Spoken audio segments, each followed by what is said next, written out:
വരുന്ന 14-ാം തീയതി കൊൽക്കത്തയിലെ ഈഡൻ ഗാർഡൻസിൽ ഇന്ത്യയും ദക്ഷിണാഫ്രിക്കയും തമ്മിലുള്ള ടെസ്റ്റ് സീരീസിലെ ആദ്യ മത്സരത്തിന് ഇരു രാജ്യങ്ങളുടെയും ക്രിക്കറ്റ് താരങ്ങൾ ഗ്രൗണ്ടിലേക്ക് ഇറങ്ങുമ്പോൾ ഏറെ പ്രാധാന്യമർഹിക്കുന്ന പോരാട്ടത്തിനാണ് തുടക്കം കുറിക്കുന്നത്. നിലവിലെ ചാമ്പ്യന്മാരായ ദക്ഷിണാഫ്രിക്കയും തമ്മിലുള്ള 2 ടെസ്റ്റ് സീരീസുകളിൽ ആദ്യത്തേതാണ് ഈഡൻ ഗാർഡൻസിൽ അരങ്ങേറുന്നത്. വേൾഡ് ടെസ്റ്റ് ക്രിക്കറ്റ് സീരീസിന്റെ ഫൈനൽ മത്സരം 2027 ഇംഗ്ലണ്ടിലെ ലോർഡ്സ് ക്രിക്കറ്റ് ഗ്രൗണ്ടിൽ നടക്കുന്നതിന് മുന്നോടിയായുള്ള മത്സരങ്ങളിൽ ഒന്നാണിത്. ലോർഡ്സിൽ നടക്കാനിരിക്കുന്ന ഫൈനലിലേക്കുള്ള മത്സരത്തിൽ മത്സരിക്കുന്ന രാഷ്ട്രങ്ങൾ സ്വരുക്കൂട്ടുന്ന ഓരോ പോയിന്റിനും വലിയ മൂല്യമാണുള്ളത്. ഇതിനു മുമ്പ് നടന്ന ഇതര രാജ്യങ്ങളുമായുള്ള മത്സരങ്ങളിൽ നിന്ന് 61.9% പോയിന്റുകളോടെ ഇന്ത്യ 3-ാം സ്ഥാനത്താണുള്ളത്. അതേസമയം 50% പോയിന്റുകളുമായി ദക്ഷിണാഫ്രിക്ക 4-ാം സ്ഥാനം അലങ്കരിക്കുന്നു. ദക്ഷിണാഫ്രിക്ക ഇന്ത്യ സന്ദർശനം നടത്തുമ്പോൾ അതിന് ചരിത്രപരമായ സവിശേഷതയുമുണ്ട്. 2019 ശേഷം ആദ്യമായാണ് ദക്ഷിണാഫ്രിക്ക ഇന്ത്യൻ മണ്ണിൽ ടെസ്റ്റ് മാച്ചുകൾ കളിക്കാൻ എത്തുന്നത്. മുമ്പത്തെ പോലെ ഈ തവണയും സ്പിൻ അനുകൂല പിച്ചുകളാകും ദക്ഷിണാഫ്രിക്ക ഇന്ത്യയിൽ പ്രതീക്ഷിക്കുന്നത്. എന്നാൽ ബുംറ, സിറാജ്, ആകാശ്ദീപ് എന്നിവരടങ്ങിയ ഇന്ത്യൻ പേസ് ആക്രമണം കൊണ്ട് എതിരാളികളെ അടിയറവ് പറയിക്കാൻ ഇന്ത്യ ശ്രമിക്കും.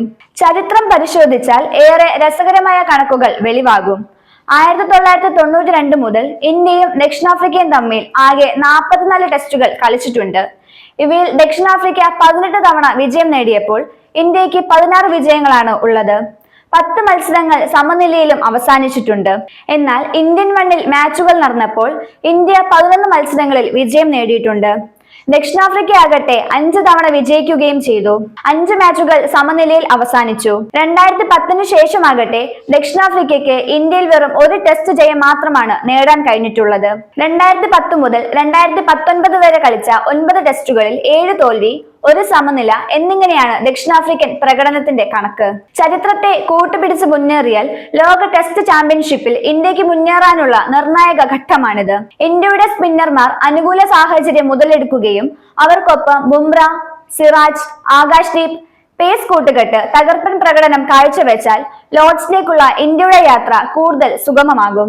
ഈഡൻ ഗാർഡൻസിൽ നവംബർ 14 മുതൽ പോരാട്ടം തുടങ്ങുമ്പോൾ അതിനടുത്ത ഗുവാഹത്തിയിൽ നടക്കാനിരിക്കുന്ന 2-ാം ടെസ്റ്റ് കൂടി കൈപ്പിടിയിൽ ഒതുക്കാനുള്ള മുന്നൊരുക്കങ്ങൾ ഇന്ത്യ നടത്തും എന്നുറപ്പാണ്.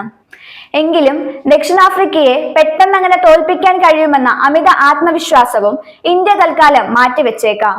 കാരണം ഇന്ത്യയെ നേരിടാനെത്തുന്ന ദക്ഷിണാഫ്രിക്കൻ ടീം നിസ്സാരക്കാരാകാൻ ഇടയില്ല എന്ന് തന്നെ. അപ്പോൾ ഈഡൻ ഗാർഡൻസിലേക്ക് നമുക്ക് ഉറ്റുനോക്കാം.